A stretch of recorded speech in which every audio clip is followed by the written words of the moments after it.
Buenos días, 8 de la mañana, bienvenidos al show de la SEC, del regulador de las bolsas americanas que tendría que estar poniendo orden y que ayer hackeado, la verdad es que hizo un espectáculo descomunal, sobre todo porque quien tenía que informar generó la mayor desinformación que se había visto en los mercados en mucho tiempo, después de ser hackeado.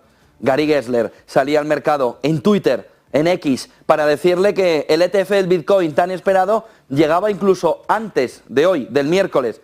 Ya estaba aprobado. Luego, posteriormente, se vio que había sido comprometida la cuenta de X, de SEC, de la SEC, de quien tiene que poner orden. Cuidado con el movimiento porque el movimiento de Bitcoin generó una limpieza importante. Alguien hizo mucho dinero por el camino y todo parece indicar que el problema de ese hackeo fue que alguien tenía el dedo pulsado, preparado y se le escapó. ¡Bum! La SEC poniéndole el jugo a una semana en la que mañana jueves tendremos el dato macro importante. Vamos a conocer cómo está la inflación en Estados Unidos. Y en la parte de geopolítica viene sobre todo con la mirada puesta en una Israel que sigue sin tener claro cuál es el siguiente paso después de la guerra. Estados Unidos le está diciendo que diga cuál va a ser el plan y sobre todo que avance hacia los dos estados. Ojo, porque en ese escenario también entra en juego la guerra de Ucrania, donde se está acusando a Rusia de lanzar misiles desde Corea del Norte, no con tecnología de Corea del Norte, dando un movimiento también de escalada importante. 8 y 1 de la mañana, el Bitcoin cae ahora 0,21% en 46.028 dólares. ¿Por qué? Por todo esto. Fíjense, todo el vodevil, todo el espectáculo montado en la jornada de ayer, en el que Gary Gensler, estaba contento en la foto de Twitter ayer, mírenlo, en el que empezaba a decir que ya se aprobaba, fíjense que ese anuncio tenía toda la visión de que se estaba produciendo de verdad, no que estaban hackeando la cuenta. Se aprueba además esa transparencia, para darle transparencia, para darle al inversor acceso eficiente a esos recursos digitales con un marco regulado. Gary Gensler, que hacía el anuncio y a partir de ahí todo el movimiento alrededor de cómo el ETF del Bitcoin ya salía al mercado. Fíjense en el siguiente gráfico, en Twitter también se decía que la SEC aprobaba ese Bitcoin para ser listado en todos los, más aprobaba todos, no el de BlackRock, sino aprobaba los 5. Decía, la SEC otorga aprobación para que Bitcoin, los ETF, coticen en todas las bolsas de valores nacionales registradas. Los ETF de Bitcoin aprobados estarán sujetos a medidas continuas de vigilancia y cumplimiento para garantizar la protección y continua de los inversores. Aquí, todo normal, porque además, ¿quién nos pone seguridad? ¿Quién es la fuente más fiable? ¿Dónde hay que recurrir siempre para poder ver que algo está sucediendo de verdad en el mercado en Estados Unidos? A la SEC. Dicho por la SEC, luego lo verán. Miren el siguiente gráfico. A partir de ahí, eran sobre las 10 y 5 de la noche aquí, hora central europea, y de repente, por ejemplo, Jacqueline Meline, que empezaba a publicar, cuidado, que aquí se ha atribuido a un portavoz de la SEC algo que no se ha producido, porque la cuenta ha sido comprometida y un tuit no autorizado ha dado el ok a la SEC. Ha dado el ok al Bitcoin, al ETF del Bitcoin. Fíjense en el siguiente gráfico, rápidamente ya el desmentido, Gary Gensler, estaba contento ayer, la cuenta de Twitter se vio comprometida y se publicó un tuit no autorizado. La SEC no ha aprobado la cotización y la comercialización de productos negociados en bolsa de Bitcoin al contado. ¿Qué hacía el dinero mientras? Miren el movimiento entre que Gary Gensler salía con esa cara de sonrisita ahí, diciendo ya está el Bitcoin, y que luego decía, cuidado que la hemos liado. Miren. En el siguiente gráfico se ve como la propia SEC nos decía ya hace tiempo, esto es de hace más o menos un año, cuidado con lo que lees en Internet. La mejor fuente de información sobre la SEC es la SEC. Pero la realidad es que ayer la SEC la lió parda con el ETF del Bitcoin, que cuando hoy supuestamente diga que se aprueba el ETF del Bitcoin, pues se pasará un tiempo, ¿no?, de barbecho hasta que veamos que de verdad lo ha dicho y que no hay un movimiento de autorización, desautorización, o que alguien iba por allí y ha tocado el botón equivocado en el momento en el que no tenía que haber sido. Fíjense en el siguiente gráfico cómo el Bitcoin se mueve con un movimiento muy fuerte. Mírenlo en el siguiente gráfico aquí, primero de subida y luego la caída, hoy estamos, como le hemos dicho, en una caída del 0,2 en 46.000 prácticamente, movimiento de subida, movimiento de caída, justo cuando se ve que lo que han hecho ha sido hackear la cuenta de la SEC. Pinta muy raro. Sí, vamos, la han hackeado. Twitter dijo, sí, la han hackeado, pero mucho parece que alguien adelantó lo que estaba sucediendo o lo que podía suceder, pero el mercado enseguida entendió que cuidado, no estuviera descontando. Que eso que se ha dicho en estas últimas horas, la limpieza que ha habido en esta parte. Cómo hay algunos que han ganado en esta parte hacia abajo. Miren el siguiente gráfico porque Charles Gasparino nos decía, por ejemplo, ayer cómo el hackeo del anuncio del ETF del Bitcoin habría violado las nuevas reglas de la SEC adoptadas en julio de 2023 que requieren un alto nivel de gestión de riesgos de seguridad cibernética. Dicen los abogados de valores a Fox Business en la jornada de ayer. ¿Qué es lo que estaban planteando? Bueno, claro, es que si tú mañana hackean Negocios Televisión, publican X, la SEC va a decir que se ha violado, por ejemplo, las reglas de publicación y que van a ver, oye, ¿cómo tenéis vosotros controlado el nivel de protección de las cuentas digitales? ¿Cómo tenéis no sé cuántos? Oiga, ¿y ustedes? Es decir, ¿quién controla al que controla en este caso? Porque el elemento fundamental clave ahora es entender si las medidas de seguridad de la SEC eran suficientes, que no lo parece, para poder evitar lo que ha sucedido, que es una situación de extraño comportamiento en el mercado, que es como la SEC le dice al resto de actores del mercado que deben actuar contra esas situaciones. ¿Tiene la SEC controlado todo el movimiento de gestión de riesgos de seguridad cibernética para este entorno? Porque claro, aquí volvemos al mismo elemento fundamental. Si esto lo llega a hacer Fox Business, o lo llega a hacer Bloomberg, o lo llega a hacer CNBC, ahora mismo estaría una investigación sobre ellos potente alrededor de cómo están pudiendo o no hacer sus riesgos cibernéticos en un mecanismo de seguridad. ¿Y la SEC? Que la lió parda ayer, que la lió pero a lo grande, como no se veía en mucho tiempo, y el Gary Gensler ¿dónde están las medidas de seguridad que tenía que aplicar la SEC para que se evite una manipulación del mercado? ¿Por qué?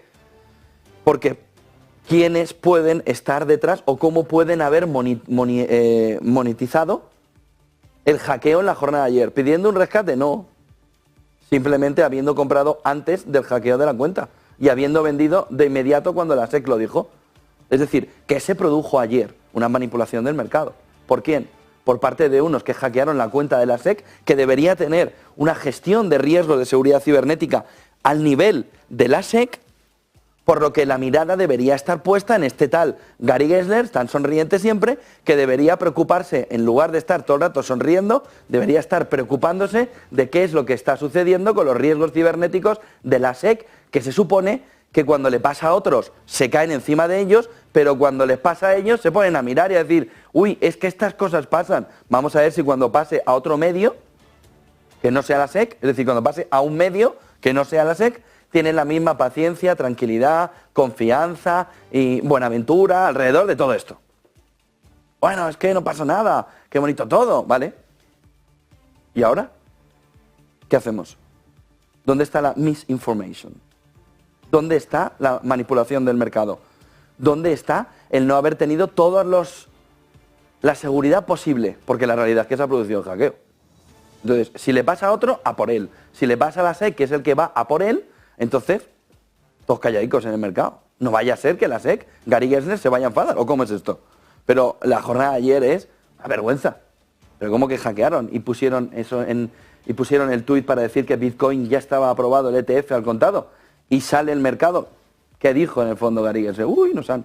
Miren lo que sucedió en este gráfico de Bloomberg con esa montaña de Bitcoin en la jornada de ayer. Lo ven muy claro. Esto está a las 5 de la tarde. Esto está a las 10:30. Como les decía, esto a partir de las 10 y poco sube el movimiento en el que se dice ya está aprobado el ETF del Bitcoin y el movimiento de caída. ¿Verdad? 15 minutos duró toda esa historia, ¿eh? Que tampoco es que durará 1 minuto y medio, ¿eh? 15 minutos aproximadamente. Desde la publicación del impostor de la SEC, de quien entró, hackeó y demás, hasta que el presidente de la SEC, Gary Gensler, dijo desde su cuenta de X que no se había aprobado ningún ETF del Bitcoin. Pero la realidad es que la situación es para que den una explicación. Para que aquí las explicaciones no las da nadie. Pero, ¿y esto? No, misinformation, manipulación de... Bueno, ¿qué me estás contando? Miren esto. Bueno, hoy sí está previsto que sin hackeo de por medio se apruebe el ETF del Bitcoin, los ETF del Bitcoin, una cosa u otra, o se rechacen. No sería lo normal. Lo normal es que se acepte ya en la jornada de hoy. Fíjense en el siguiente gráfico, si todo eso pasa, hay que empezar a mirar a una cuestión clave. Este es el gráfico clave de Bitcoin para la jornada.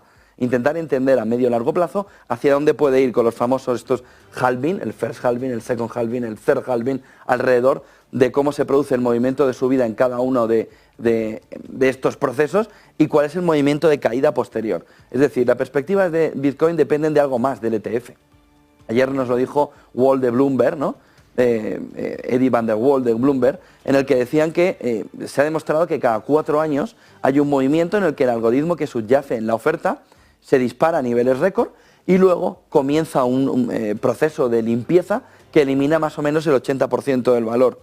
Movimiento de subida, eliminación de más o menos el 80% del valor, movimiento de subida, eliminación de más o menos el 80% del valor, movimiento de subida, halving, el tercer halving, movimiento más o menos del 80% del valor. Pues estaríamos en ese movimiento de encauzar hacia el cuarto movimiento de halving en el mercado, por lo que no es solo el ETF, depende de algo más Bitcoin ahora mismo que del ETF, y es ese proceso o ese movimiento de cuarto halving que estaría esperando el mercado desde hace ya varios meses, por no decir medio año prácticamente.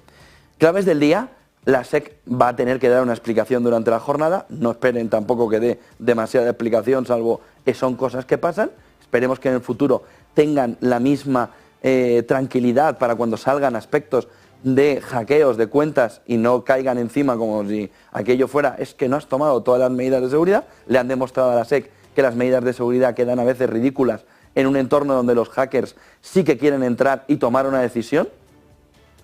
Y fíjense en la jornada de ayer. Por lo que vamos a ver la SEC durante el día y vamos a estar pendientes hoy, yo creo que ya sí, por lo que están diciendo los analistas, para que nos digan sí o no al ETF de Bitcoin al contado. Todo parece indicar que sí.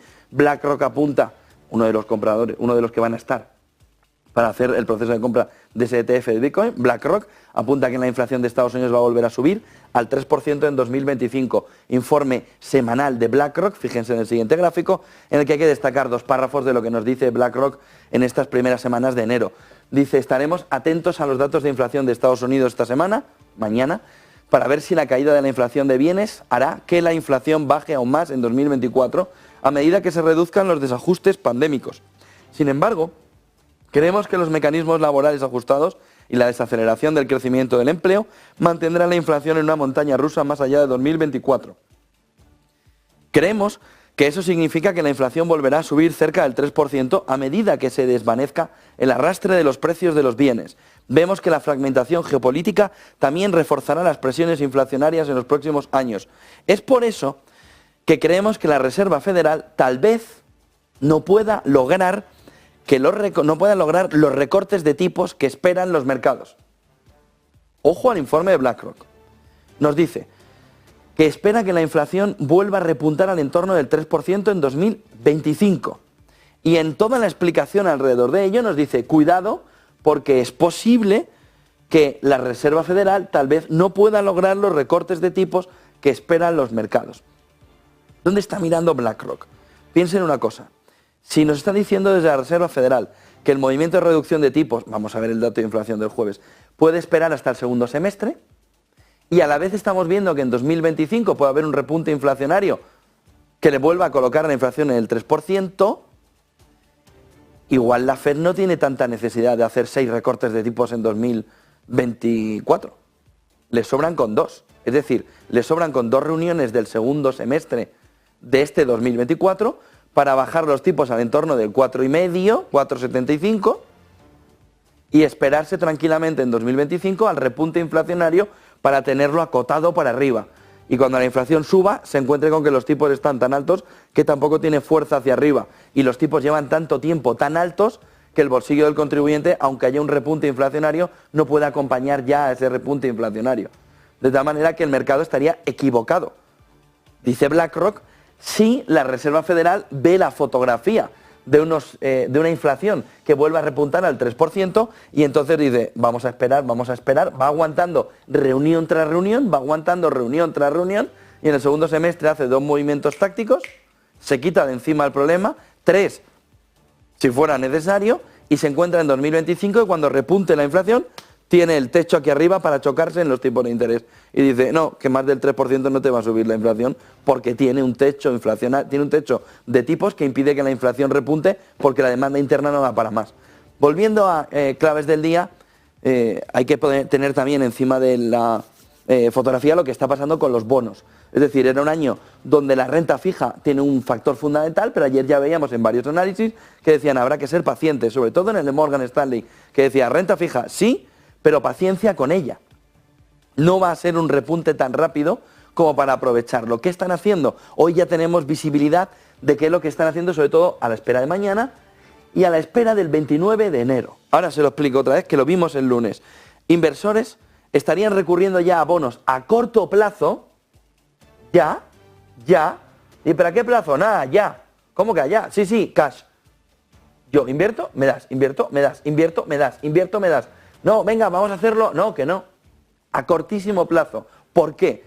Porque estarían cubriéndose, inversores institucionales, por supuesto, ¿vale?, del posible aumento de los rendimientos del Tesoro esta misma semana y a la vista del 29 de enero. Esta misma semana, por el dato inflacionario que vamos a conocer mañana, y que estarían viendo que si el dato de inflación es muy bueno, las yields del Tesoro pueden volver a subir con fuerza por encima del 4%.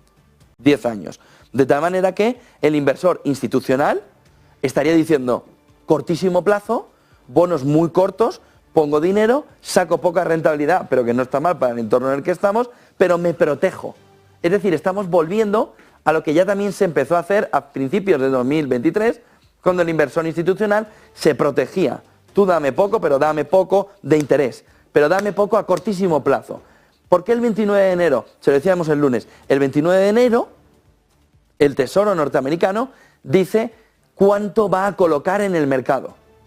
Y en cuanto vea el inversor institucional cuánto va a colocar en el mercado, sabe una cuestión clave para el conjunto del año. Cuánto dinero va a ir a la renta fija y por tanto se va a ir de la renta variable.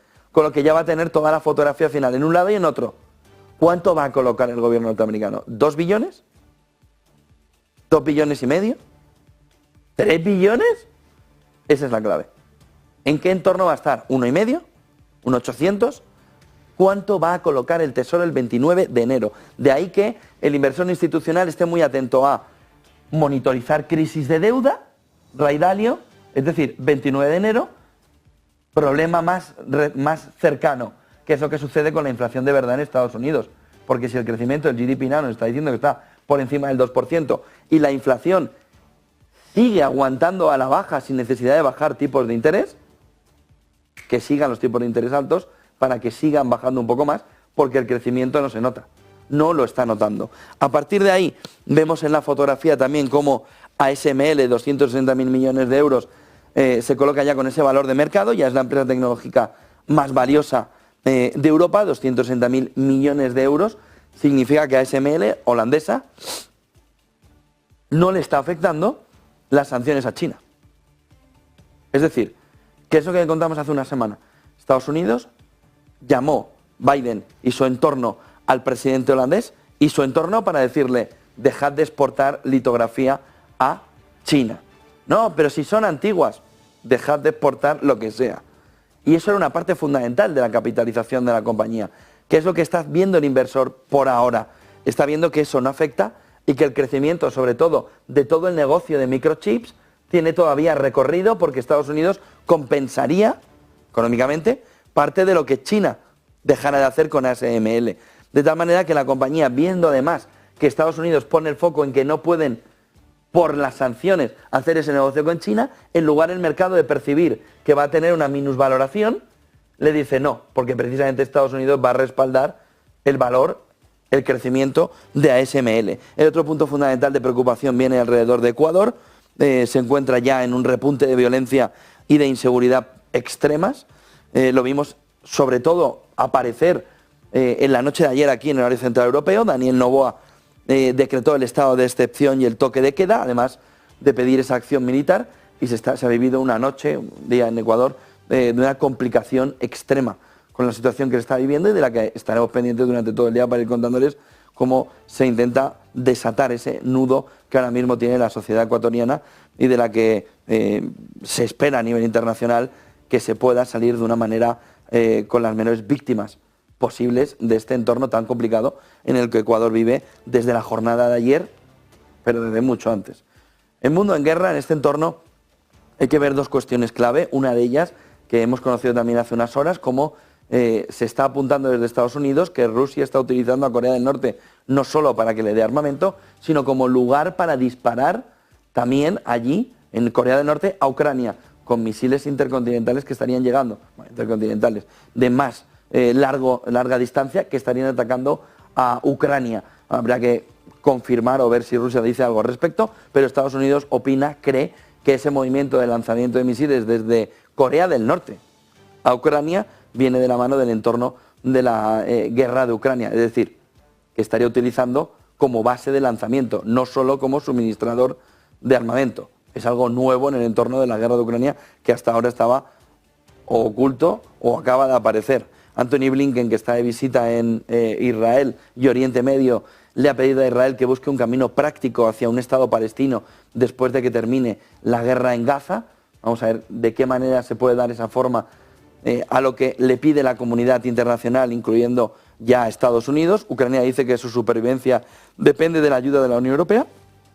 Es como si estuviera viendo que la ayuda de Estados Unidos prácticamente no tiene recorrido, pero sí la opción que desde la Unión Europea esos 50.000 millones lleguen en un entorno donde la Unión Europea tampoco tiene demasiado margen, salvo la impresión de dinero, es decir, o se emiten eurobonos, o de dónde saca Europa 50.000 millones cuando Alemania tiene a los agricultores, los camioneros, los ganaderos, el próximo lunes montándole la supuestamente mayor manifestación de la historia en Alemania, por recortar precisamente 17.000 millones a ese colectivo. ¿Cuánto dinero va a dar a Ucrania cuando le ha quitado 17.000 millones a los agricultores alemanes? Esa es la pregunta que Scholz, que ayer estuvo también reunido con el primer ministro belga, tiene que contestar, porque sí que considera que tiene que dar más dinero, pero la clave es de dónde. ¿No? Se van a emitir eurobonos y eso cómo se ve en el entorno de riesgo de crédito en Europa. Porque 50.000 millones, es que hablamos que fuera el Monopoly. 50.000 millones. Vale, ya, pero que eso es dinero, ¿eh? Que no son dos duros. De tal manera que hay que ver de qué manera Ucrania ve Zelensky, que esa supervivencia, dicho por Ucrania, depende de esa ayuda de la Unión Europea, hasta qué punto la Unión Europea tiene esto. Porque parece que la Unión Europea o Estados Unidos tiene el dinero infinito, pero el dinero sale de algún sitio. Tú metes 50.000 millones más en emisión, ¿de dónde lo quitas? Y si lo pones de presupuesto, ¿a quién se lo quitas? Si no paras de quitar dinero. A los agricultores, a los ganaderos, a los camioneros que están en manifestación el próximo lunes. ¿Qué es lo que dice Ucrania? Que pasa a una opción defensiva. Es decir, lo que ayer dijo Ucrania es que cambia el estado de la guerra para Ucrania, que había entrado en una fase, sobre todo en verano del año pasado, 2023, de contraofensiva. Pero ayer Ucrania dijo que hasta que este dinero no llegara, se pasa a una opción, a una acción defensiva por parte de Ucrania. De tal manera que estamos con el tic-tac, tic-tac, tic-tac, tic-tac, porque la situación es tensa ahora mismo y complicada. Es decir, una cosa no quita la otra. Cuidado, porque Ucrania dice, nuestra supervivencia depende de la ayuda, pero nosotros mientras la ayuda llega, es que no hay mucho más. Se pasan a una acción defensiva. Piensen que hay un momento clave en este mes, igual que el 29 de enero lo tenemos para el tema del Tesoro y saber cuánta emisión hay en Estados Unidos. En la guerra de Ucrania hay un punto marcado en el calendario que es fundamental, el día antes del foro de Davos, donde Zelensky ya ha anunciado que va a haber el día después de la guerra. Es decir, traduzcámosle, va a haber en el foro de Davos cuánto dinero tiene pensado BlackRock y otros, pero también los estados, que se le puede dar a Ucrania para iniciar un proceso de reconstrucción. Pero es que esto no es de reconstrucción. Esto es previo a la reconstrucción. Esto es para conseguir los objetivos necesarios para sentarse a la negociación final de la guerra de Ucrania. Es decir, esto puede no ser lo último en dar, pero lo que quiere ver Zelensky es cuánto dinero hay para ese entorno de la reconstrucción. Por lo que fecha clave para que todo esto gane cuerpo, es decir, ¿qué se va a hablar también en todas esas reuniones? De esto. ¿Quién pone los 50.000 millones? Dentro de Europa, porque ¿quién los pone? Europa se ha convertido ya en un ente donde todo cabe. No es que va a poner 50.000 millones. ¿Quién? Pero si Alemania no tiene. ¿España? ¿Francia? ¿Italia? ¿Portugal? ¿Quién va a poner 50.000 millones? Esto no es tan sencillo. No, se va a emitir eurobonos. Es decir, inflacionario, endeudados y a ver quién hace el reparto. Porque dice, vamos a emitir 50.000 millones en eurobonos. Vale. ¿Quién avala? No, Europa. ¿Pero quién es Europa? Sino los países.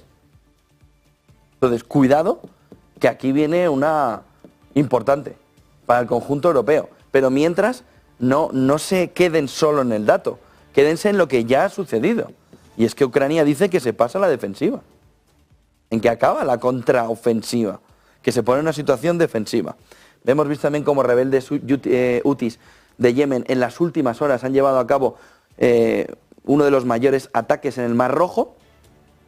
Ha habido una respuesta rápida por parte de Estados Unidos y de Reino Unido con 5 buques que han contestado a todos esos ataques, pero Maersk y demás vuelven a estar en una posición en la que ven que por allí no se puede pasar, con lo que el objetivo de los hutis de Yemen, respaldado supuestamente por Irán, vuelve a estar conseguido, que es la sensación de que el Mar Rojo, a pesar de estar buques de Estados Unidos y de Reino Unido, no es seguro.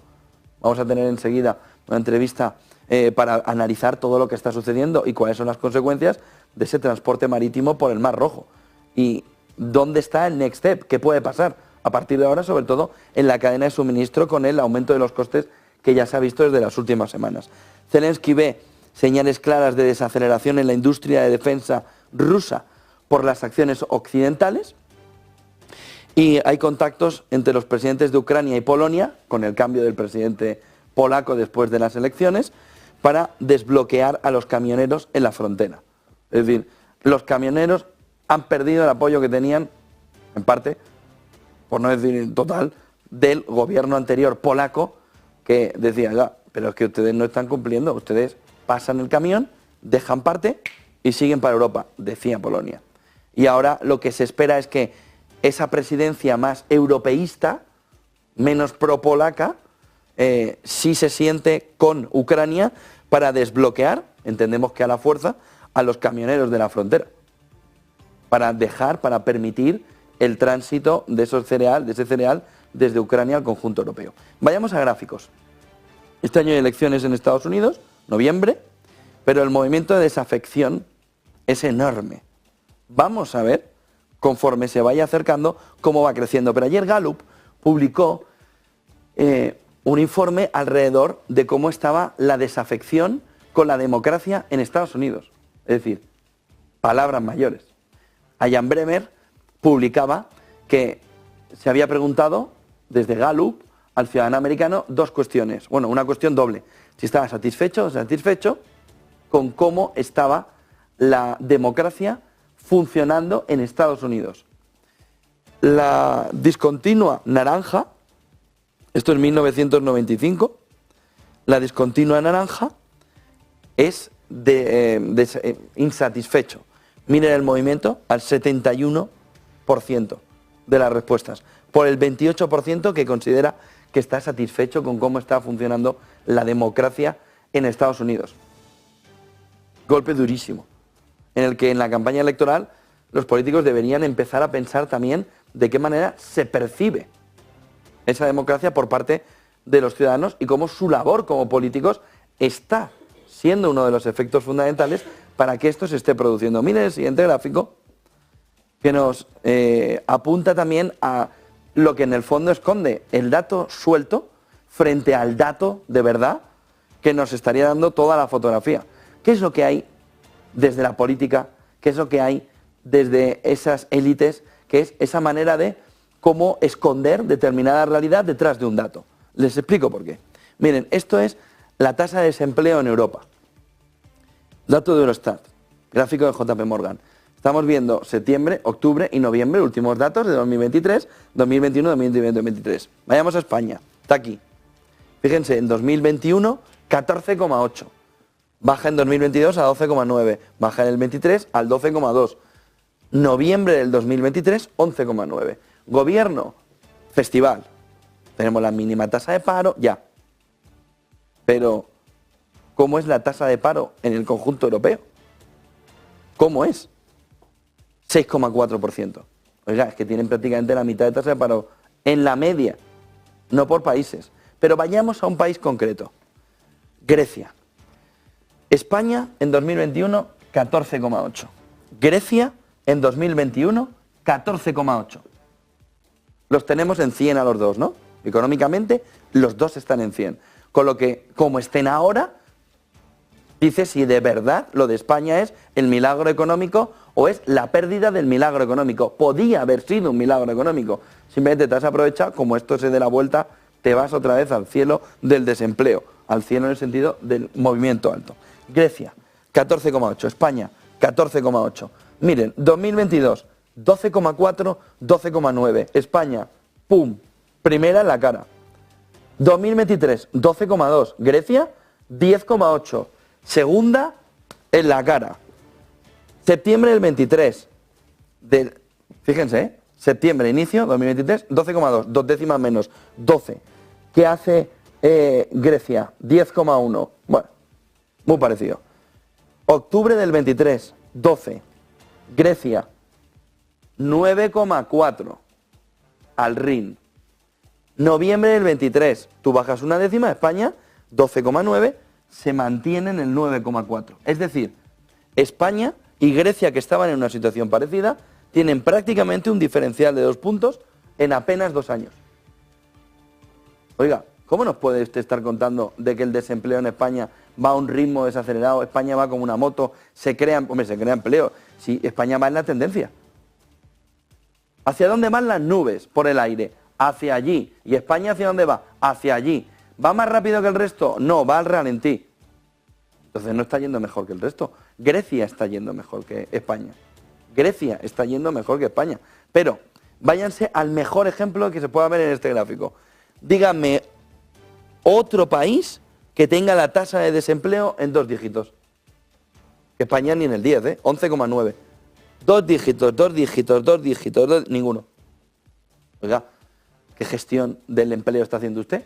¿Cómo usted puede decir que esto está siendo maravilloso? ¿Qué está usted escondiendo? El entorno. ¿Qué sucede en estos entornos donde no hay una reforma estructural que España no está haciendo? Que tú bajas menos la tasa de desempleo cuando la economía va bien, pero cuando la economía se gira y va mal, tu tasa de desempleo crece mucho más que el resto. Si ya lo sabemos de otras crisis. Si ya lo sabemos de otros entornos donde no se aprovechó el movimiento de bajada de la tasa de desempleo, porque no hay reformas estructurales. ¿Quién las hizo? Grecia. Por eso Grecia nos está dando una paliza económica. Pero no Grecia, todos los demás. Alemania, 3,1. Alemania está fatal, 3,1 de tasa de desempleo. España, 11,9. Alemania, 3,1. España, 11,9. 11,9. ¿Cómo que va bien? Y aquí venimos a una cita que viene también relacionada con lo que veíamos antes, del libro de Martin Wolf, en el que yo les destacaría, fíjense que no es un recorte de prensa o de información de actualidad, si podemos verlo, sino es uno de los libros clave del momento, este de Martin Wolf sobre la crisis del capitalismo democrático. Pero esta frase en concreto es fundamental para el 2024. Sobre el entorno, veíamos lo de Gallup, la desafección democrática que hay en ese entorno ya alrededor de cómo está, de cómo se ve la fotografía económica. Dice Martin Wolf en este libro publicado por Deusto, los fracasos y las actividades ilícitas, fíjense la frase, es para verla palabra a palabra. Los fracasos y las actividades ilícitas de las élites, Martin Wolf,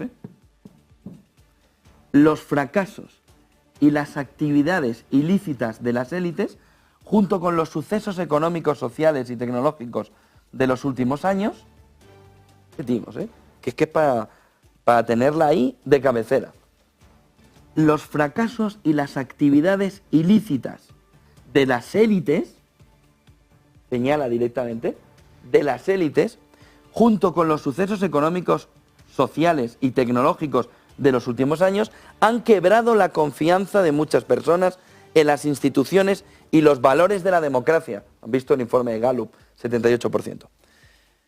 A pesar de todos sus defectos, dice Martin Wolf, merece la pena defender el capitalismo democrático que está en grave peligro, en un entorno en el que se ve cómo ese seísmo en los pilares del sistema que nos ha llevado hasta el inicio de la guerra de Ucrania y del que llevamos casi 2 años, se tambalea de una manera importante alrededor de unas élites que de manera ilícita, junto con sus actividades y sus fracasos, están llevando a que muchas personas piensen que esto no es una democracia como conocemos, que esto es un formato de monarquía absoluta de nuevo cuño. Ya no hay monarcas, hay élites. Han desaparecido las monarquías, entiéndanme que hay monarquías, por ejemplo aquí en España, pero que ha desaparecido el sistema monárquico de siglos anteriores para tomar el control un sistema que está dominado por unas élites globalistas que tienen todo el poder como lo tenían las monarquías y que buscan lo mismo que las monarquías en la época en la que el absolutismo decía todo para el pueblo, pero sin el pueblo. Serás feliz, pero no tendrás nada. Pero la analogía entre los dos momentos, entre esas monarquías absolutas que decían todo para el pueblo, pero sin el pueblo, serás feliz, pero no tendrás nada, nos lleva a ver que este modelo estaría ahora mismo en una situación de grave peligro. Pero no por un movimiento que pudiera estar fuera del sistema, siendo del sistema, sino por un movimiento de quien ya se le ve y se le quita la careta, que son las élites. El fracaso y las actividades ilícitas de las élites. Y luego los sucesos económicos, sociales, que estarían quebrando la confianza de muchas personas en la democracia. Cuidado que hay 70 elecciones este año, pero el problema no está en entender lo que las élites nos quieren decir sobre cómo debemos comportarnos. El problema son ellos. Son la nueva monarquía absoluta. Se han puesto una máscara, han puesto a gobernantes, pero los tienen como títeres por arriba. Pero ya empieza el movimiento de intentar quitar la careta y saber quién de verdad gobierna nuestra vida detrás de esas clases dirigentes que están puestas por las élites. ¿Cómo? ¿Con procesos antidemocráticos? No, pero con los medios, no solo de comunicación, sino medios sociales, para empujarles al poder, para defender los intereses de esas élites, que son los más poderosos del mundo, que son los que más dinero tienen, que son los que lo mueven todo, pero que empiezan a estar señalados de una manera dramática para ellos. Porque el día en el que la ciudadanía se dé cuenta que son meros títeres de unas élites globalistas que quieren un modelo de monarquía absoluta, todo para el pueblo, pero sin el pueblo, en el siglo XXI, ese día la monarquía absoluta empezó a poner sus últimos pasos en nuestro tiempo. Y llegó un momento diferente. Cuidado, porque en las élites en Alemania, cuidado, la manifestación del lunes, empiezan a ver que hay un buen volumen de población que mira a esas élites y les dicen, te quitas la careta y dejas de verdad que la democracia funcione. Y haces una destrucción creativa de la democracia. Que eso no es antidemocrático, eso es Acemoglu. ¿En por qué fracasan los países? El poder tiene que repartirse entre empresas y entre ciudadanos, no concentrarse en unas pocas empresas y en unos pocos ciudadanos. La destrucción creativa es un elemento positivo, lo decía Acemoglu. ¿En qué diferencia a países que quiebran frente a países que generan un gran poder distribuido entre la población. Y eso va en contra de las políticas extractivas en las que vive Europa ahora mismo. Pero completamente en contra. Europa va camino de la pared, a estamparse, por no estar permitiendo que el modelo democrático de verdad fluya para el reparto del poder entre todos los ciudadanos. El reparto del poder en el sentido de que todos de verdad tengan las mismas posibilidades y no estén al albur de que alguien diga, pongo una pequeña subvención en este sector, pongo otra pequeña subvención. Deja que funcione la economía. Titular.